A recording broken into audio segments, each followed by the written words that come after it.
Hello friends, જય શ્રી ગણેશ. બધાને સ્વાગત છે તમારા બધાનું મારી ચેનલ ગુજરાતી કિચનમાં. તો આજે આપણે બનાવશું સ્વાદ ભૂલાય નહીં તેવી કુરકુરી ક્રિસ્પી ચટપટી નમકીન.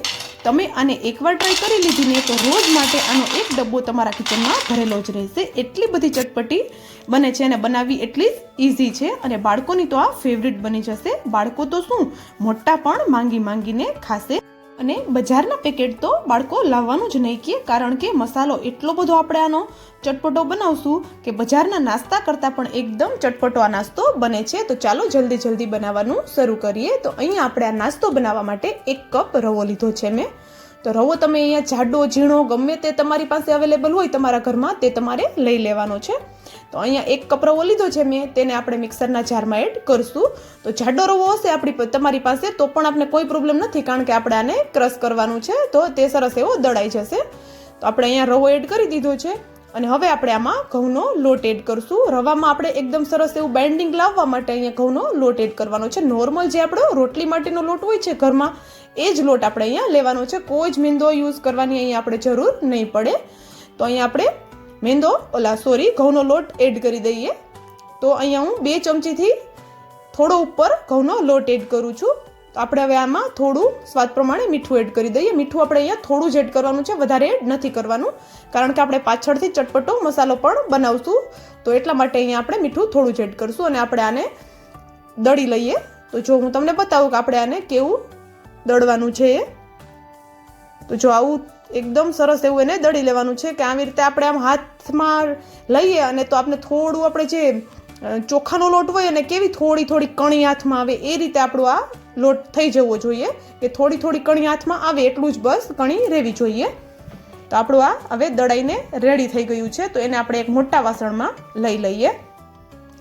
તો હવે આપણે આમાં મોણ કરવાનું છે.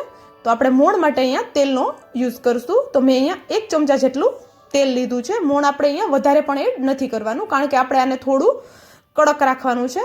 એકદમ સાવ વધારે તેલ એડ કરશું તો એકદમ તે મોઢામાં મૂકશું ને ઓગળી જશે એવું નહીં, પણ આપણે આમાં ક્રંચ લાવવાનો છે. એટલા માટે આપણે આને થોડું આપણે અહીંયા તેલ એડ કરશું. તો જો હું તમને બતાવું કે કેટલું તેલ એડ કરવાનું છે.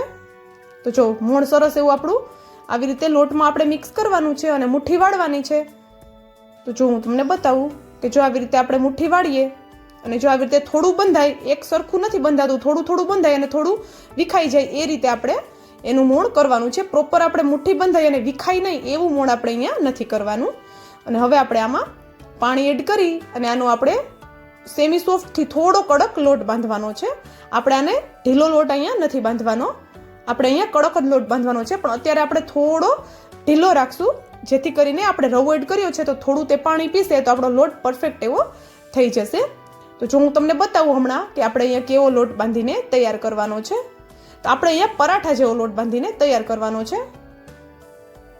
તો જો આવી રીતે સરસ એવું લોટને મસળવાનું છે, જેથી કરીને સરસ એવો આપણા લોટમાં બાઇન્ડિંગ આવવા લાગે.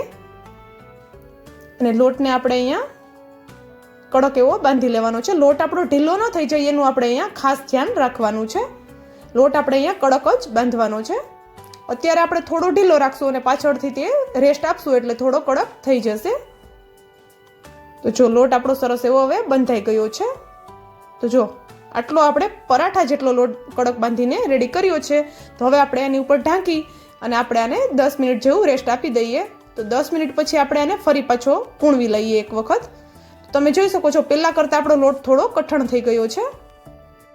તો થોડો કૂણવી લીધા પછી આપણે લોટના 2 ભાગ કરી લઈએ અને હવે આપણે એક ભાગને ઢાંકી અને સાઈડમાં રાખી દઈએ અને બીજા ભાગને આપણે વણવાનો છે. તો અહીંયા મેં પ્લેટફોર્મ સરસ એવું સાફ કરી લીધું છે. હું પ્લેટફોર્મ પર જ વણું છું, કારણ કે મોટી જગ્યા મળે તો વણવાની મજા આવે. તો અહીંયા આપણે લોટનો લુવો એમ જ આપણે જે રીતે છે એ જ રીતે પહેલાં કરી લઈશું, કારણ કે લોટ આપણો થોડો કઠણ છે તો લુવો આપણો સરસ વ્યવસ્થિત નહીં થાય. તો પહેલાં આપણે થોડું વણી લઈએ અને પછી આપણે તેને વાળી લઈશું. જે રીતે આપણે ભાખરી બનાવીએ છીએ એ જ પ્રોસેસ આપણે અહીંયા કરવાની છે. તો આ રીતે આપણે એને ફરતી સાઈડથી વાળી લઈએ અને પછી ફરી પાછું વણશું તો એકદમ સરસ એવું પ્રોપર આપણી આ રોટલી વણાશે. તો જો આપણે આને હવે વણી લઈએ તો સરસ એવી વણાશે, કોર્નર પણ એની વધારે નહીં ફાટે. અને આપણે આને એકદમ રોટલી જેવું પાતળું નથી કરવાનું, આપણે આને થોડું જાડું રાખશું. વધારે પણ જાડું નથી રાખવાનું, કારણ કે આ તળાયા પછી થોડું ફૂલશે અને આપણે જો વધારે જાડું રાખશું તો અંદરથી કાચું રહી જશે. એના માટે આપણે અહીંયા અને મીડિયમ જ રાખવાનું છે. અને જો હું તમને બતાવું કે આપણે અહીંયા કેટલું જાડું રાખવાનું છે, તો આવી રીતે આપણે એની એક મોટી રોટલી વણી લેવાની છે. તો જો આપણે આને આટલું જાડું રાખશું, મીડિયમ છે, આપણે વધારે જાડું નથી, એકદમ પાતળું પણ નથી. તો હવે આપણે આમાં કટ લગાવી દઈએ. તો આપણે અહીંયા એકદમ નાના નાના કટ લગાવીએ છીએ, જેથી કરીને તે દેખાવમાં એકદમ સરસ એવું ક્યુટ લાગે અને બાળકોને તે ખૂબ જ પસંદ આવે. તો અહીંયા આવી રીતે એકદમ નાના નાના કટ લગાવી દેવાના છે. અને આપણે લોટ કડક રાખ્યો છે અહીંયા, તો કટ લગાવવામાં પણ આપણે કોઈ જ પ્રોબ્લેમ નહીં આવે, એકદમ ઇઝીલી કટ થઈ જશે, બધું વધારે ચીપકશે પણ નહીં. અને લોટ આપણે અહીંયા કડક રાખવાનો છે, એનું ખાસ ધ્યાન રાખવાનું છે, કારણ કે જો કડક લોટ હશે તો જ એકદમ ક્રિસ્પી એવો આપણો આ નાસ્તો બનશે. તો આવી રીતે એકદમ નાની નાની હું આની પીસ બનાવી લઉં છું. તમે જોઈ શકો છો, તમે આનો ગમે એ શેપ આપી શકો છો, પણ આ રીતે એકદમ નાની નાની બનાવશું તો કૂક થતાં પણ વાર નહીં લાગે, અંદર સુધી સરસ એવી કૂક થઈ જશે અને ઉપરથી એકદમ સરસ એવી ક્રિસ્પી થશે. તો ખાવાની બહુ મજા આવશે, એકદમ ક્રિસ્પી એવું આપણે ખાવામાં લાગશે. તો જો બધા પીસીસ સરસ એવા અલગ અલગ થઈ ગયા છે, તો આવી રીતે આપણે તેને છૂટા પાડી લઈશું અને એક પ્લેટમાં લઈ લેશું. અને આ બનાવતા પણ કોઈ વધારે વાર નથી લાગતી, માત્ર 10 જ મિનિટમાં નાસ્તો તમારો બનીને રેડી થઈ જાય છે. અને ખાવામાં તો એટલો ટેસ્ટી છે કે બજારના નાસ્તા પણ હવેથી આપણા ઘરે નહીં આવે, એકવાર જો તમે આને બનાવી લીધો તો, કારણ કે એટલો બધો ટેસ્ટી છે કે બજારના નાસ્તાને પણ ટક્કર મારે એટલો. તો જો બધા આવી રીતે જે જોઈન્ટ છે એને આપણે અલગ કરી લઈએ અને તેને સાઈડમાં રાખી દઈએ. અને બીજો જે લુઓ છે એને પણ આપણે એ જ રીતે વણી લઈએ. તો આવી રીતે પહેલાં ભાખરી જેવું કરી અને વણી લેવાનું છે એને, અને પછી તેના પણ આપણે કટ લગાવી દઈએ. તો જો આપણા કટ પણ લાગીને એકદમ રેડી થઈ ગયા છે.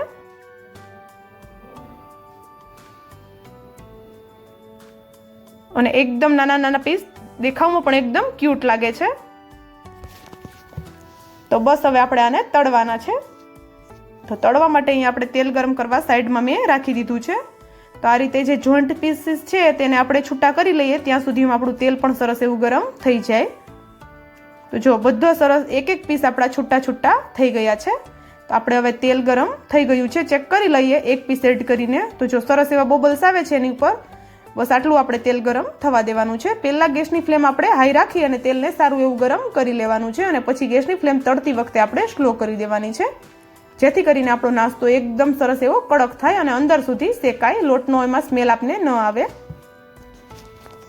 તો આ એક જ નાસ્તામાં તમે બિસ્કિટ, તમે આને ચાની સાથે ખાઈ શકો છો, તો તમને બિસ્કિટનો સ્વાદ આવશે, એક નમકીનનો સ્વાદ આવશે. અને આપણે આમાં મસાલા પણ એવા એડ કરશું કે જેમાં તમને અલગ અલગ પ્રકારના ઘણા બધા ટેસ્ટ આવશે. તો એટલો બધો ટેસ્ટી આ નાસ્તો બને છે કે ખાવાની આને ખૂબ મજા આવે છે. તો એકવાર આ રેસીપી તમે જરૂરથી ટ્રાય કરજો. અને જો તમને વિડીયો ગમ્યો હોય ને તો વિડીયોને એક લાઇક અને ચેનલને સબસ્ક્રાઇબ જરૂરથી કરી દેજો. અને બાજુમાં આપેલા બેલ આઇકોનને પણ પ્રેસ કરી દેજો, જેથી કરીને આવી જ નવી નવી રેસીપીની નોટિફિકેશન તમારા સુધી પહેલાં આવે. અને વચ્ચે વચ્ચે આપણે આ રીતે તેને થોડું થોડું હલાવતું રહેવાનું છે, જેથી કરીને તે બધી સાઈડથી સરખો કલર તેનો આવે, બધી સાઈડથી સરખું પાકે. તો જો હવે થોડો થોડો તેનો કલર ચેન્જ થવા લાગ્યો છે.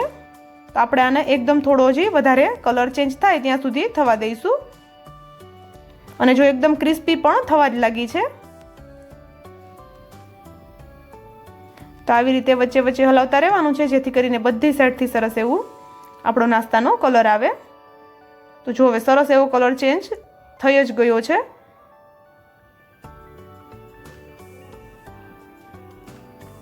જો સરસ એવો કલર આવી ગયો છે તો આપણે હવે એને બહાર કાઢી લઈએ.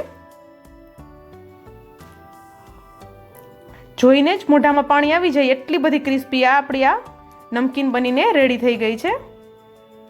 તમે આને કોઈ મસાલો એડ કર્યા વગર પણ ખાશો ને તો પણ ખાવામાં એટલી બધી ટેસ્ટી લાગે છે. તો જો આવો કલર આપણે થાય ત્યાં સુધી એને થવા દેવાની છે. તો જો આપણે બધી બહાર કાઢી લીધી છે નમકીન. અને જો અવાજ સંભળાય છે ને તમને, હજી તો તે તેલમાંથી બહાર આપણે કાઢી જ છે, હજી ગરમ છે, તો પણ આટલી બધી આપણી આ નમકીન ક્રિસ્પી બની છે. તો હવે આપણે આને બીજો બેચ પણ એ જ રીતે તળી લેવાનો છે. એક વખતમાં જેટલી આવે તેટલી આપણે એડ કરી દેવાની છે. તો અહીંયા મારે 2 બેચમાં બધી નમકીન આવી ગઈ છે. તો હું બધી તળી લઉં છું એ જ રીતે. તો આ રીતે વચ્ચે વચ્ચે હલાવતા રહી અને આપણે એને ગેસની ફ્લેમ મીડિયમ રાખી અને તળી લેવાની છે. તો અહીંયા આપણો બીજો બેચ પણ તળાઈને રેડી થઈ ગયો છે. તો તેને પણ આપણે બહાર કાઢી લઈએ. અને આપણે આને એક પ્લેટમાં લઈ અને હવે આપણે આમાં મસાલા કરીએ. તો જો છે ને એકદમ ક્રિસ્પી એવી અને દેખાવ પણ તમે જોઈ શકો છો એકદમ સરસ એવો ક્યુટ અને જોઈને જ ખાવાનું મન થાય એટલો બધો સરસ દેખાય છે આપણી આ નમકીન. તો આપણે એને એક બાઉલમાં લઈ લઈએ અને એમાં આપણે એક ચટપટો મસાલો કરીએ. તો મસાલા માટે મેં અહીંયા ડ્રાય ફોદીનાનો પાવડર લીધો છે. ફોદીનાને આપણે સુકાવી અને તેનો મિક્સરમાં પાવડર કરી લેવાનો છે. એ જ પાવડર મેં અહીંયા લીધો છે. તો આની ફ્લેવર પણ એકદમ સરસ એવી આપણે આ નમકીનમાં આવે છે. તો હવે આપણે આમાં અડધી ચમચી જેટલો પાણીપુરીનો મસાલો એડ કરશું. તો અહીંયા અમારો હોમમેડ જ પાણીપુરીનો મસાલો છે અને જો તમારી પાસે ન હોય તો તમે આની જગ્યાએ આમચૂર પાવડર અથવા તો ચાટ મસાલો પણ એડ કરી શકો છો. તો અહીંયા તમને જે મસાલાની ફ્લેવર ભાવે તે તમારે એડ આમાં કરવાની છે. તો આપણે આને થોડો સ્પાઇસી બનાવવા માટે થોડું લાલ મરચું પાવડર એડ કરશું. આપણે અહીંયા પાણીપુરીના મસાલામાં પણ થોડું આપણે સ્પાઇસી હોય છે એના માટે અહીંયા હું થોડું જ એડ કરું છું અને આપણે આને મિક્સ કરી લઈએ અને આપણે એને થોડું ટેસ્ટ કરીને જોઈ લઈએ એ પ્રમાણે આપણે આગળ મસાલા કરશું. તો સરસ એવો મસાલો મેં મિક્સ કરી લીધો છે અને થોડું મને અહીંયા લાલ મરચું ઓછું લાગે છે તો ફરી પાછું હું એડ કરું છું. અને જો બાળકો માટે બનાવતા હોય તો તમારે જોઈને એડ કરવાનું છે. અને થોડો હું અહીંયા નૂડલ્સનો મસાલો એડ કરું છું. આજે આપણે ગમે નૂડલ્સમાં હારે મસાલો આવતો હોય એ છે કે પછી તમારા ઘરમાં જે નૂડલ્સનો મસાલો હોય તે એડ કરવાનો છે. તેનાથી આનો ટેસ્ટ ખૂબ જ સરસ આવે છે. અને જો તમને તેનો ટેસ્ટ ગમે અથવા તો તમારી પાસે હોય તો એડ કરવાનો છે. અને જો હોય તો તમે જરૂરથી એડ કરજો કારણ કે આનો ટેસ્ટ એકદમ સરસ આવે છે અને આ બાળકો કહી જ નહીં શકે કે તમે આને ઘરે બનાવેલા છે. તો જો એકદમ સરસ એવા આપણે મસાલાથી લથપથ આપણા નમકીન થઈ ગયા છે. તો નાનાથી લઈ મોટા બધાને ખૂબ જ પસંદ આવે એવો આપણો 10 જ મિનિટમાં બનીને રેડી થઈ જાય છે અને ઘરના જ સામાનથી બને છે આ નાસ્તો. તો રેસીપી જરૂરથી ટ્રાય કરજો. અને આ એક જ નાસ્તામાં આપણે બધી ફ્લેવર આવી જાય એ રીતે આપણે અહીંયા મસાલા કર્યા છે. તો એકદમ ચટપટો આપણો આ નાસ્તો બને છે.